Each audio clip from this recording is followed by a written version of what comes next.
नमस्ते everyone. Chapter 9 ममता।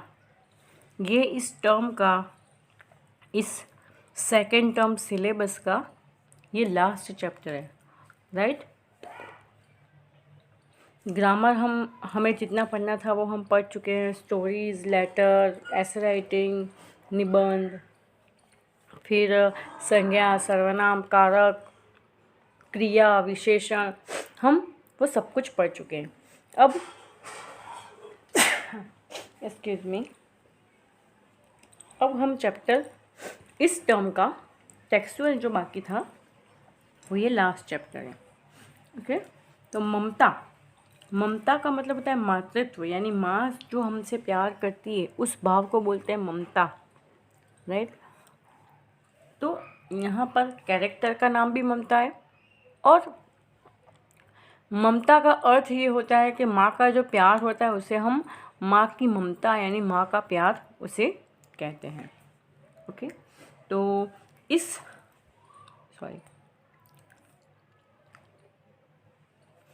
पाठ के लेखक है जयशंकर प्रसाद। अब पहले दूसरे पैराग्राफ में हम जयशंकर प्रसाद जी का इंट्रोडक्शन पढ़ेंगे और इसके बाद में हम चैप्टर स्टार्ट करेंगे। जयशंकर प्रसाद का जन्म 30 जनवरी 1889 में वाराणसी में हुआ। वाराणसी जिसे हम अभी बनारस के नाम से जानते हैं। प्रसाद जी मूलतः कवि है, यानी कि हर किसी का अपना एक ऑक्यूपेशन होता है, वो टैलेंटेड होता है। जैसे कोई टीचर है तो वो फोटोग्राफी भी अच्छी कर सकता है, राइट, लेकिन मेन रूप से वो टीचर कहलाता है।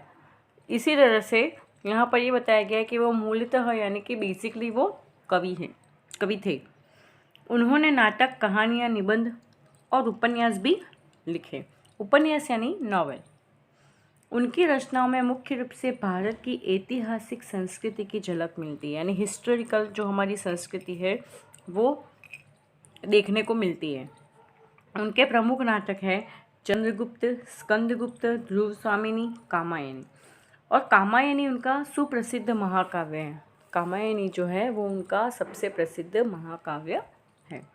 उनका निधन 14 जनवरी 1937 को हुआ। उनका जन्म कब हुआ? 30 जनवरी, और उनका निधन हुआ 14 जनवरी। ओके, जयशंकर प्रसाद द्वारा रचित इस कहानी की नायिका यानी हीरोइन, जो कैरेक्टर है, मेन कैरेक्टर है, वो कौन है? ममता विधवा है।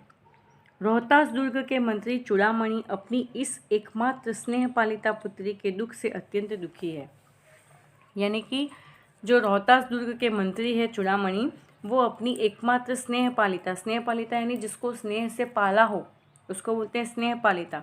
तो चूड़ामणि जो मंत्री है, उनकी जो पुत्री है उनके दुख से बहुत दुखी है। कौन दुखी है? वो मंत्री चूड़ामणि। वे उसका भविष्य सुरक्षित करने का प्रयास करते हैं। हर पेरेंट्स अपने बच्चों का फ्यूचर सेव करने के लिए मेहनत करते हैं, राइट।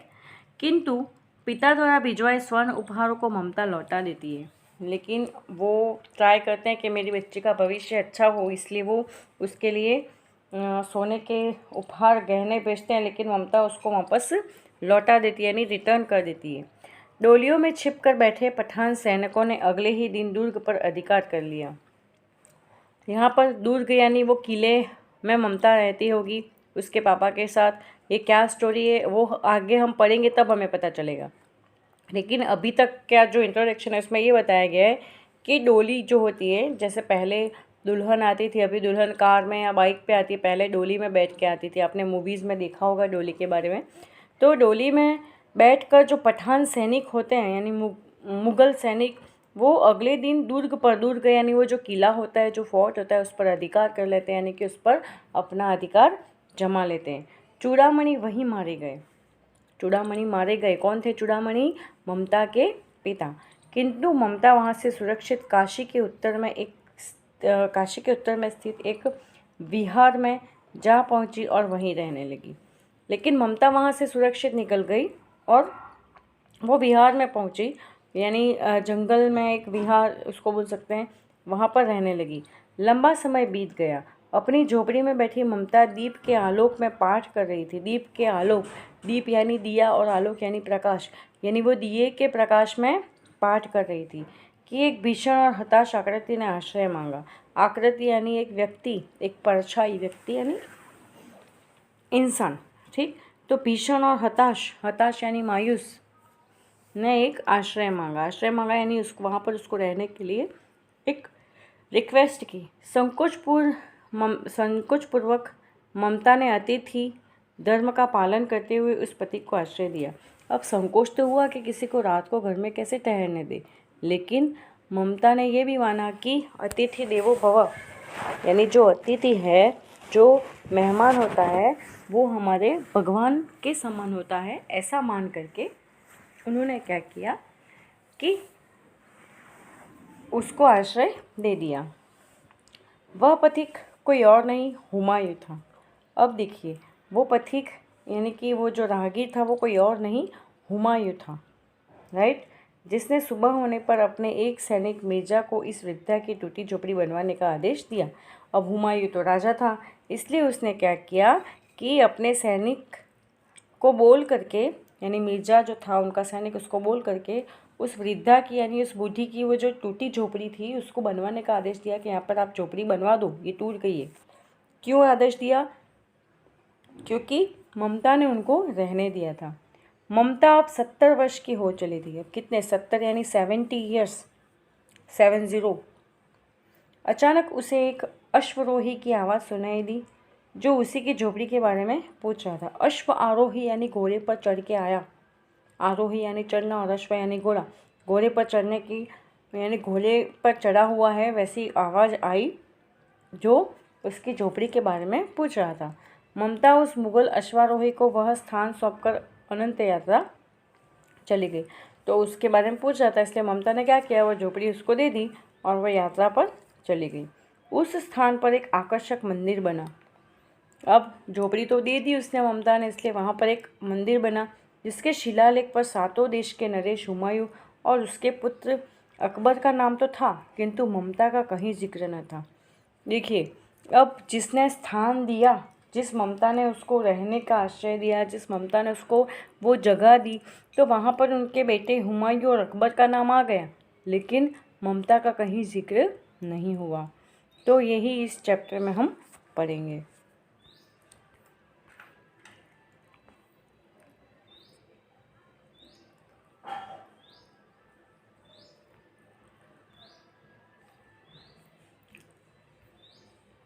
अब देखिए, चैप्टर स्टार्ट होता है। रोहतास दुर्ग के प्रकोष्ठ में, प्रकोष्ठ यानी कमरा, रोहतास दुर्ग के प्रकोष्ठ में बैठी हुई युवती ममता शोण के तीक्ष्ण गंभीर प्रवाह को देख रही थी। शोण यानी अंधेरा और उसका तीक्ष्ण यानी तीखा, गंभीर प्रवाह यानी अंधेरा। सिर्फ अंधेरा ही दिखाता है, अंधेरे में और कुछ हमको दिखाई नहीं देता है। तो मन में वेदना यानी दुख, वेदना का मतलब होता है दुख, मस्तक में आंधी, आँखों में पानी की बरसात लिए वह विकल थी, यानी आँखों में अब उसके ऊपर दुख है। क्या दुख है? कि उसके पिता नहीं रहे, है ना। तो उसके ऊपर जो दुख है, अब वो अकेली हो गई, उसका कोई है नहीं, उसके पिता मारे गए। तो अब वो क्या करे? वो जैसे तैसे बच के तो निकली, लेकिन आँखों में आंसू लिए, मन में वेदना लिए, मस्तक में आंधी, दिमाग में आंधी, यानी कि इतना कुछ, आंधी जैसे चलती है ना, तो उसके भी दिमाग में इतना कुछ चल रहा था कि वो कुछ सोच नहीं पा रही थी, वो कुछ कर नहीं पा रही थी। वह रोहतास दुर्ग के मंत्री चूड़ामणि की एकमात्र दुहिता थी। एकमात्र यानी कि अकेली, एक ही उसकी औलाद थी चूड़ामणि की, और वो थी ममता। उसके लिए कोई अभाव होना असंभव था, परंतु वह विधवा थी। अब देखिए, यहाँ पर अभी उसको दुख क्यों है? क्योंकि वह विधवा है। उसका विधवा किसको बोलते हैं? जिसका पति मर गया हो उसको बोलते हैं विधवा, राइट। उसकी विडंबना का अंत कहाँ था? विडंबना यानी परेशानी। उसकी परेशानियाँ उसकी परेशानियों का कोई अंत था ही नहीं, एंड ही नहीं था। इतनी सारी परेशानियाँ थी उसकी लाइफ में। चूड़ामणि ने चुपचाप उस प्रकोष्ठ में प्रवेश किया। चूड़ामणि उसके पिता, उन्होंने ये जो इंट्रोडक्शन दिया है यहाँ पर वापस हमको चैप्टर स्टार्ट किया कि चूड़ामणि ने चुपचाप उस प्रकोष्ठ में यानी कि उस कमरे में प्रवेश किया। शोण के प्रवाह और उसके कलनाद में ममता अपना जीवन मिलाने में बेसुध थी।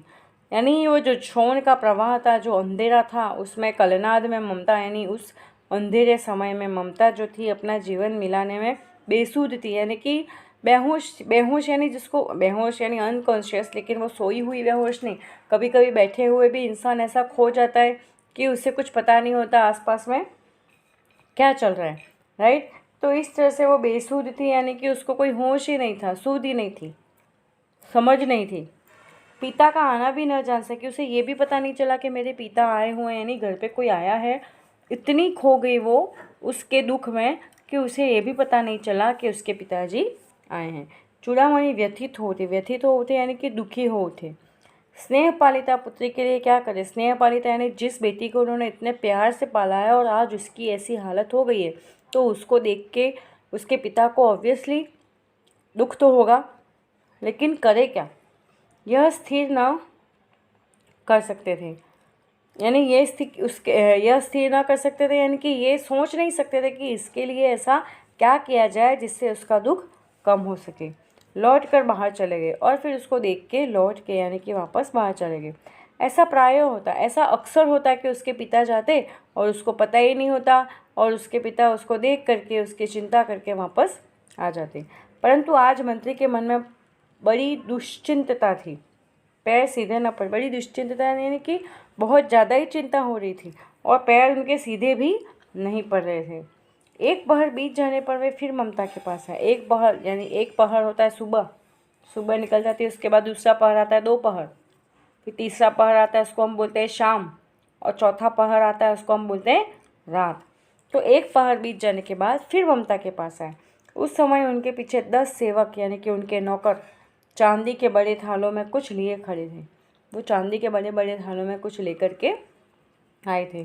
कितने ही मनुष्य के पद शब्द सुन ममता ने घूम कर देखा, यानी कि बहुत सारे व्यक्तियों की आवाज़ आ रही थी, इसलिए ममता ने घूम करके देखा कि कौन आया है। मंत्री ने सब थालों को रखने का संकेत दिया। मंत्री कौन? चूड़ामणि, राइट। तो उन्होंने सारे थालों को रखने का संकेत दिया। संकेत दिया का मतलब इशारा किया कि ये थाल जो है वो रख दो। अनुचर यानी उनको जो फॉलो करने वाले थे, उनके आदेश को या उनकी बातों को वो थाल रख करके चले गए। ममता ने पूछा, यह क्या है पिताजी? मैंने उसको पूछा कि पापा, पिताजी, यह क्या है? तेरे लिए बेटी उपहार है। उपहार यानी गिफ्ट है। कहकर चूड़ामणि ने आवरण उलट दिया। आवरण यानी उस पर जो कपड़ा ढका हुआ था, आवरण का मतलब होता है कोई चीज़ ढकना, तो जो ढका हुआ था वो उलट दिया यानी खोल दिया ताकि ममता को पता चले कि ये क्या है। स्वर्ण का पीलापन उस सुनहरी संध्या में विकीर्ण होने लगा। स्वर्ण का इतना सारा सोना 10 थालों में, तो इतना सारा जो सोना था वो सुनहरी संध्या यानी शाम की जो संध्या खिली थी उसमें और भी विकीर्ण होने लगा, यानी कि और भी फैलने लगा। ममता चौंक उठी यानी सरप्राइज हो गई। इतना सोना, इतना स्वर्ण, यह कहाँ से आया? यानी आप कहाँ से लाए?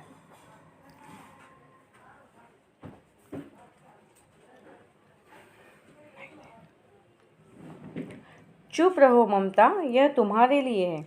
उसने बोला कि ममता तुम चुप रहो, ये तुम्हारे लिए है। तो क्या आपने शत्रु का उत्कोच स्वीकार कर लिया? उत्कोच यानी कि रिश्वत, जो शत्रु बोलता है कि भाई इतना पैसा आपको मिलेगा अगर आप हार मान लोगे तो उसको बोलते हैं कि आपने उनका उत्कोच स्वीकार कर लिया। पिताजी, यह अनर्थ है, अर्थ नहीं, यानी कि ये तो बहुत खराब बात है, सही नहीं है। लौटा दीजिए पिताजी, हम लोग ब्राह्मण हैं, इतना सोना लेकर क्या करेंगे? वो बोली कि पिताजी यानी कि हम तो ब्राह्मण हैं, तो इतना सोना लेकर के हम क्या करेंगे? आप उसको लौटा दीजिए, यानी कि उसको रिटर्न कर दीजिए, वापस कर दीजिए।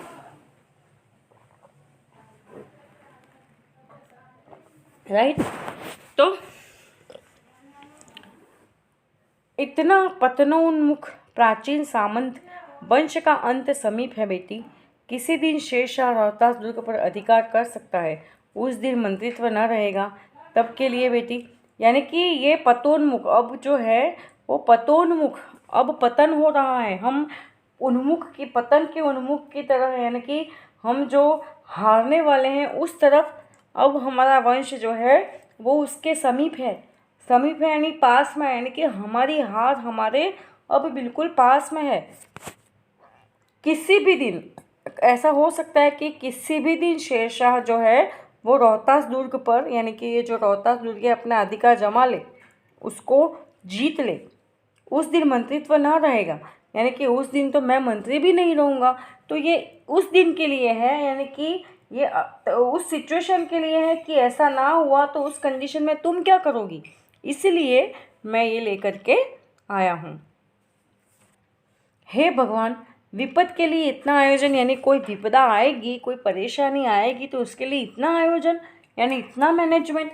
अब जैसे हम अपनी लाइफ में इंश्योरेंस करवाते हैं, राइट, बैंक बैलेंस होता है, गोल्ड होता है हमारे पास कि कभी भी हम ये नहीं सोचते कि हमारी लाइफ डिस्ट्रॉय हो जाएगी, बट हम ये सोचते हैं कि कभी भी लाइफ में पैसों की ज़रूरत पड़ी तो हम इस तरह से अब हम यूज़ कर सकते हैं, और जब प्रॉब्लम्स आए या कोई विपदा आए, राइट। तो इसलिए बोल रहे कि हे भगवान, कोई परेशानी आए, विपदा आए, उसके लिए इतना आयोजन, परम पिता की इच्छा के विरुद्ध इतना साहस, यानी हमारे जो फोर फादर्स हैं जिन्होंने अच्छे अच्छे कर्म किए हैं, तो उनकी इच्छा के विरुद्ध आप जा कर के इतना साहस कर रहे हैं। पिताजी, क्या भीख न मिलेगी? ऐसा है तो हम भीख मांग लेंगे, पर ऐसा पैसा हमें नहीं चाहिए।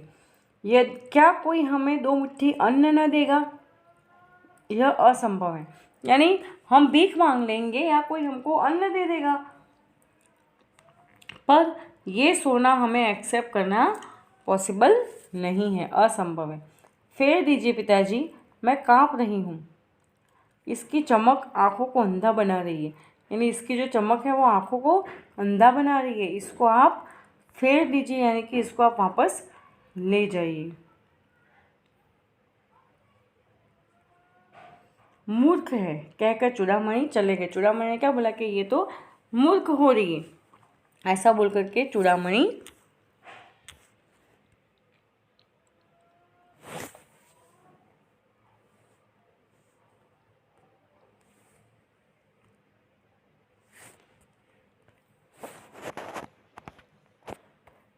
वहाँ से चले गए, राइट। दूसरे दिन जब डोलियों का तांता आ रहा था, मंत्री चूड़ामणि का हृदय धक धक करने लगा।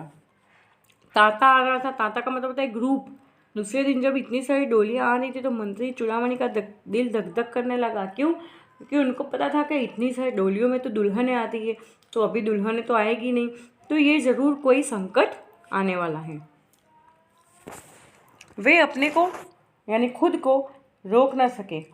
उन्होंने जाकर रोहतास दुर्ग के तोरण पर डोलियों का आवरण खुलवाना चाहा, यानी उन्होंने सोचा कि ये खोलो, कौन है इसमें, मैं देखना चाहता हूँ। पठानों ने कहा, यह महिलाओं का अपमान करना है, यानी कि अगर हम ये डोलियों को उठाएंगे तो ये उनका अपमान करना कहलाएगा, इसलिए हम इसे नहीं खोल सकते। बात बढ़ गई, लेकिन उसने जीत पे अड़े रहे मंत्री चूड़ामणि, इसके बाद बढ़ गई। तलवारें खींची, मंत्री वहीं मार। तलवारें खींची का मतलब तलवारें सबने निकाल कर एक दूसरे से युद्ध किया। राजा रानी और कोश सब छली शेरशाह के हाथ पड़े, निकल गई ममता। सबको मार डाला शेरशाह के हाथ पड़े, यानी शेरशाह ने सबको मार डाला, लेकिन ममता बच गई, राइट। डोली के भरे हुए पठान सैनिक दुर्ग भर में फैल गए, परंतु ममता न मिली। डोली में जो भरे हुए सैनिक थे, जो शेरशाह के सैनिक थे, वो सब जगह फैल गए, यानी कि सब जगह उन्होंने ढूंढ लिया, लेकिन ममता उनको नहीं मिली। ओके, अब यहाँ पे आगे देखिए, एक पैराग्राफ और पढ़ेंगे हम। काशी के उत्तर में स्थित धर्मचक्र विहार मौर्य और गुप्त सम्राटों की कीर्ति का खंडहर था। काशी के उत्तर में एक मौर्य और गुप्त सम्राटों की कीर्ति का एक खंडहर था। खंडित शिखरों वाले भवन, तीर्ण गुल्मों से ढके हुए प्राचीन और ईंटें बिखरी हुई थी। भारतीय शिल्प की विभूति ग्रीष्म की चंद्रिका में स्वयं को शीतल, यानी कि उसका वो जो खंडहर था उसका लुक ऐसा था कि वो क्या है, ईंटों में बिखरी हुई भारतीय शिल्प यानी जो हमारे शिल्पकार होते हैं, वैसी ग्रीष्म यानी गर्मी में जैसे चांद चमकता है ना, एकदम ठंडी ठंडी छाया देता है चांद, वैसे ही वो छाया दे रही थी। जहाँ गौतम का उपदेश ग्रहण करने के लिए पंचवर्गीय भिक्षु पहले मिले थे, उस स्तूप के भग्न आवेश की मलिन छाया में एक झोपड़ी में दीपालोक में स्त्री पाठ कर रही थी। यानी जहाँ पर बौद्ध अपना भिक्षु ग्रहण करते थे या वहाँ पे मिले थे, वहीं पर भग्न विशेष की मलिन छाया में, यानी कि भग्न का मतलब टूटा, तो टूटी फूटी एक विशेष छाया में एक झोपड़ी में, एक टूटी फूटी झोपड़ी में एक स्त्री दीप आलोक यानी दिए के प्रकाश में पाठ कर रही थी। अनन्य स्विस्तंतो माँ ये जनाः पर्युपासते, तो इस तरह से वो अपना पाठ कर रही थी। राइट, तो इससे आगे का हम नेक्स्ट कल जो हमारा पीरियड है उसमें पढ़ेंगे कि आगे क्या हुआ। Okay students, thank you very much.